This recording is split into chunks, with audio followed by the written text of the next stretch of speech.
పట్టుకోడు Rajasekhar employees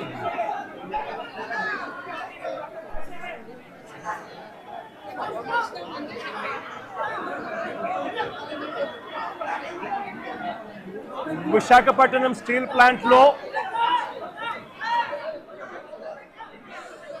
steel melting షాపులో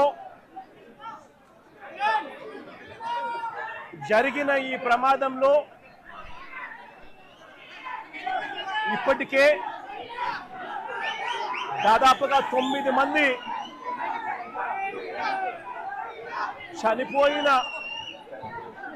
పరిస్థితుల మధ్య హాస్పిటల్లో వైద్యం చేయించుకుంటా ఉన్నారు మరో 5 మంది. ఇందులో కూడా ఇంకా ఒకరి పరిస్థితి చాలా విషమంగా ఉన్న పరిస్థితుల మధ్య దాదాపుగా 95% బర్న్స్తో ఇంకా ఒక అన్న ట్రీట్మెంట్ చేయించుకుంటా ఉన్నాడు. అంటే దాదాపుగా 9 మంది చనిపోయిన ఈ పరిస్థితుల మధ్య ఈరోజు ఇక్కడ ఇలాంటి తరుణంలో మాట్లాడవలసి వస్తూ ఉంది. ఇవాళ నేను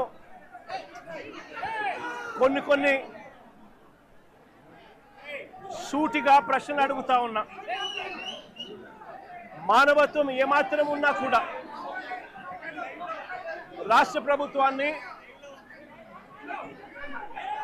కేంద్ర ప్రభుత్వం కూడా కేంద్ర ప్రభుత్వం మీద ఒత్తిడి కూడా తీసుకొని వచ్చి మంచి జరిగించమని చెప్పి రాష్ట్ర ప్రభుత్వాన్ని కూడా గట్టిగా కోరుతా ఉన్న పరిస్థితులు. ఈరోజు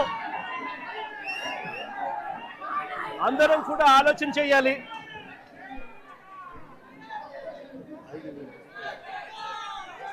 అందరం కూడా ఆలోచన చేయాలి.